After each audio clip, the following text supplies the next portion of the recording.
Hi, it's Patrick Hutzel from IntensiveCareHotline.com, where we instantly improve the lives for families of critically ill patients in intensive care, so that you can make informed decisions, have peace of mind, real power, real control, and so that you can influence decision making fast, even if you're not a doctor or a nurse in intensive care.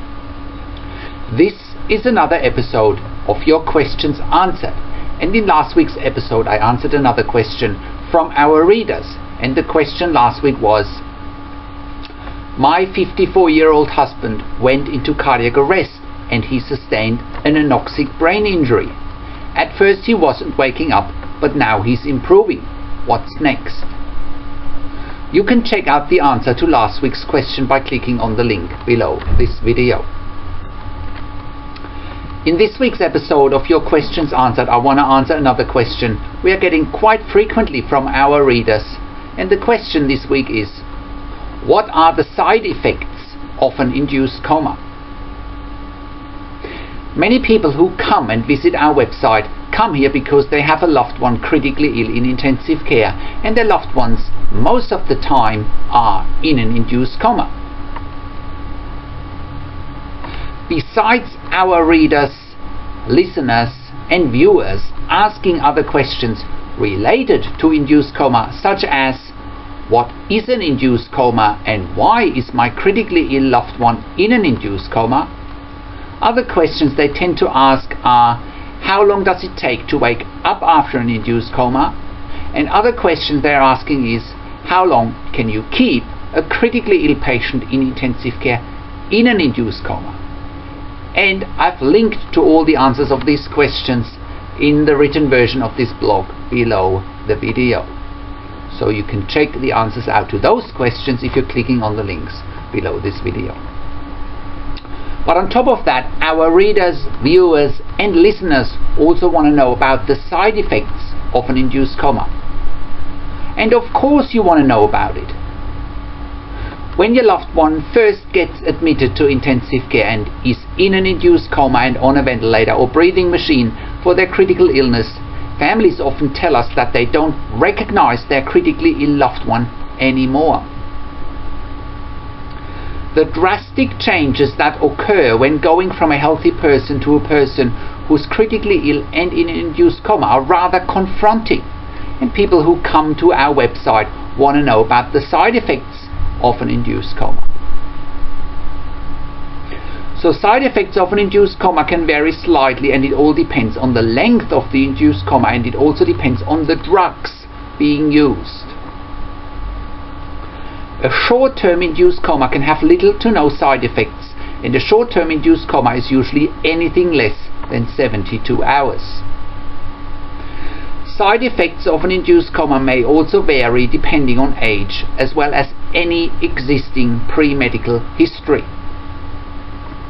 I also need to point out that this blog post only addresses, or this video only addresses, side effects of an induced coma in intensive care, and it doesn't look at long-term side effects of a prolonged induced coma that may manifest itself outside of intensive care. Therefore, let's go back to our original question and look at answers in detail. So, any induced coma longer than 72 hours will usually have some common side effects. Again, it all depends on age as well as existing pre-medical history. For example, an 82-year-old man or woman having open heart surgery and being induced into a coma might take longer to wake up if they have complications. For example, if there are post-operative complications such as bleeding, hemodynamic instability, etc., and they're staying in an induced coma for more than 7 days, you'd expect side effects such as being immobile, skin sensitivity including increased risk to develop pressure sores due to immobility.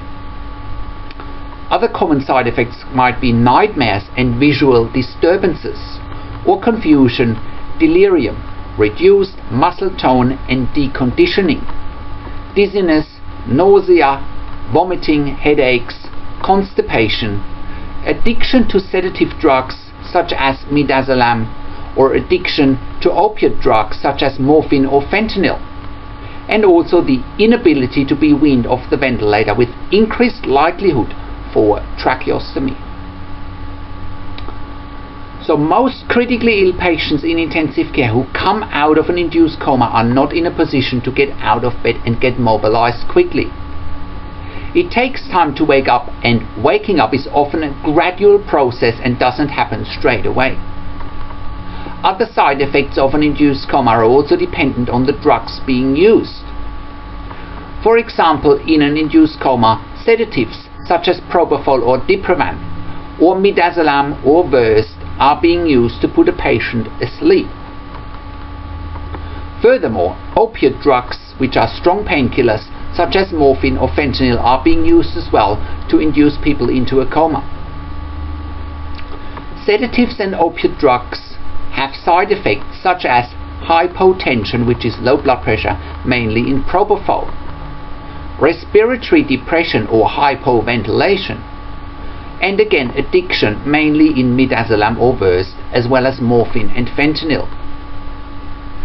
Therefore, especially when midazolam or Versed and morphine or fentanyl are being used long term, a gradual reduction is recommended, as withdrawal symptoms may be present needing to be managed.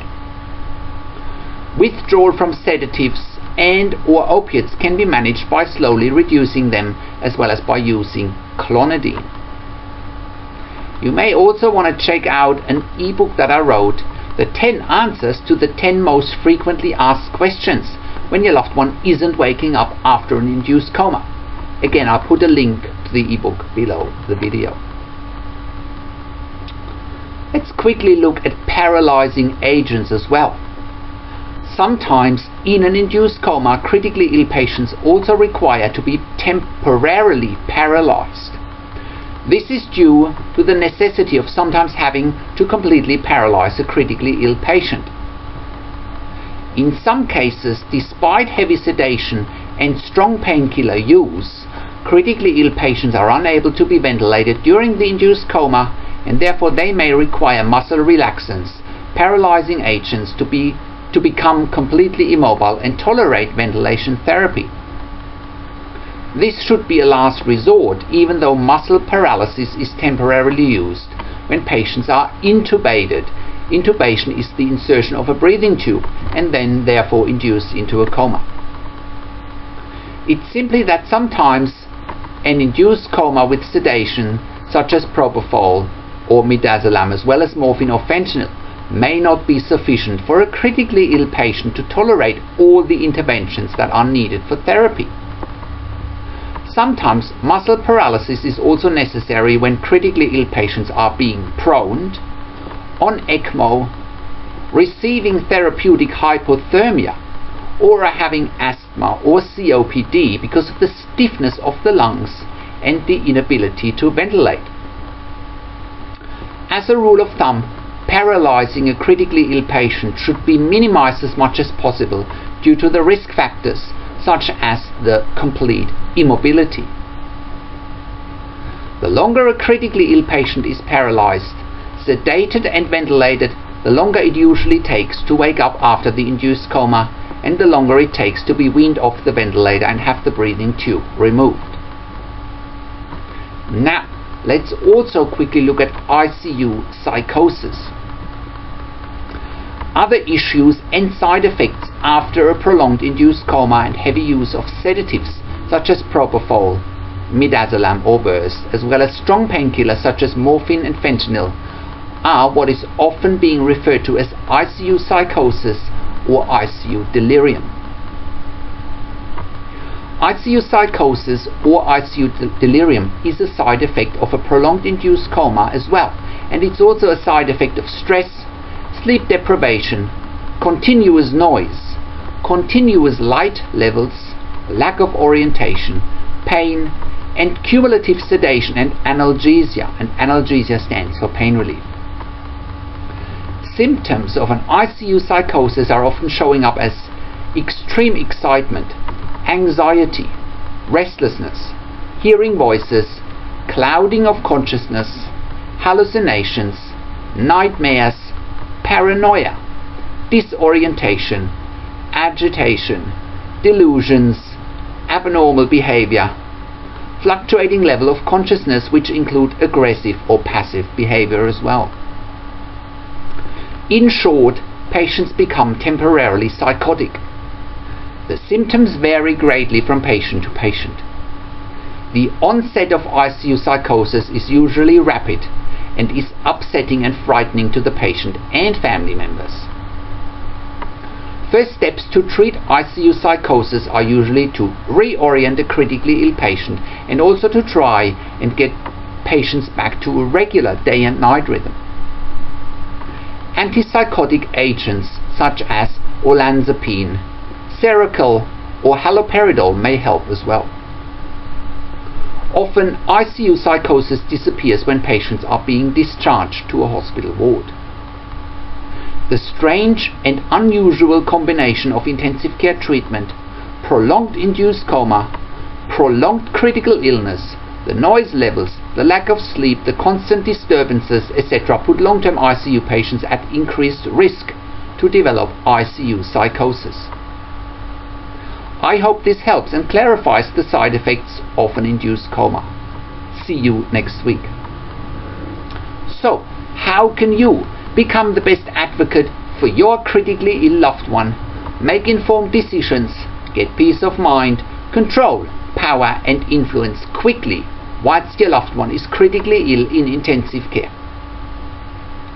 You get to that all-important feeling of making informed decisions, get peace of mind, control, power and influence when you download your free instant impact report now by entering your email below. In your free instant impact report, you learn quickly how to make informed decisions, get peace of mind, real power and real control, and how you can influence decision making fast whilst your loved one is critically ill in intensive care. Your free instant impact report gives you in-depth insight that you must know whilst your loved one is critically ill or is even dying in intensive care. Sign up and download your free instant impact report now by entering your email below. In your free instant impact report, you learn how to speak the secret intensive care language so that the doctors and the nurses know straight away that you are an insider and that you know and understand what's really happening in intensive care. In your free report, you will also discover how to ask the doctors and the nurses the right questions, discover the many competing interests in intensive care, and how your critically ill loved one's treatment may depend on those competing interests. How to eliminate fear, frustration, stress, struggle and vulnerability even if your loved one is dying. You get 5 mind-blowing tips and strategies helping you to get on the right path to making informed decisions, get peace of mind, control, power and influence in your situation. You'll get real-world examples that you can easily adapt to your and your critically ill loved one's situation. How to stop being intimidated by the intensive care team and how you will be seen as equals. You'll get crucial behind-the-scenes insight so that you know and understand what's really happening in intensive care, and how you need to manage doctors and nurses in intensive care, and it's not what you think. Thank you for tuning into this week's Your Questions Answered episode, and I'll see you again next week in another update. Make sure you also check out our blog section for more tips and strategies, or simply send me an email to support@intensivecarehotline.com with your questions, or you can call me. Find phone numbers on our contacts tab.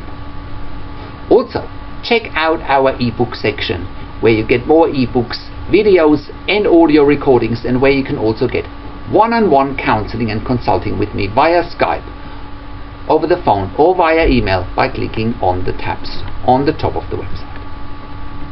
This is Patrick Hutzel from intensivecarehotline.com, and I'll see you again next week in another update.